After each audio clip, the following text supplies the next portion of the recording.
3 அற்புதமான விஷயத்தை central government அமலுக்கு கொண்டாட போகிறாங்க. ஃபர்ஸ்ட் வந்து ஜிஎஸ்டி கவுன்சில் 28% ஸ்லாபையும் 12% ஸ்லாபையும் ரத்து செஞ்சு எல்லா ப்ராடக்ட்டையுமே வந்து 18% ஸ்லாபுக்கும் 5% ஸ்லாபுக்கும் கொண்டாட போகிறாங்க. இதனால் வந்து கன்சியூமர் ஸ்பெண்டிங் அதிகமாக இருக்கும், பிஸ்னஸ் ஜாஸ்தியாகும், நிறையா வேலை வாய்ப்புகள் உருவாகும், நிறைய பேர் நிறையா விஷயத்தை செய்யக்கூடிய தூண்டுதலுக்கு உருவாகும்.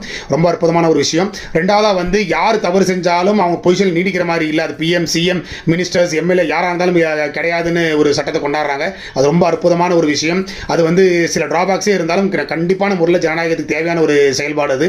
மூணாவதாக வந்து ஆன்லைன் கேமிங்கை வந்து தடை பண்ணுறாங்க, மணி இன்வால்வ்டு. இது ரொம்ப ரொம்ப ரொம்ப முக்கியம். நிறையா குடும்பம் ரோட்டுக்கு வந்துருச்சு, நிறையா குடும்பம் ரோட்டுக்கு வந்துகிட்டு இருக்கு. இதை தாண்டி நிறைய பித்தலாட்ட வேலைகள் நடந்துகிட்டு இருக்கு.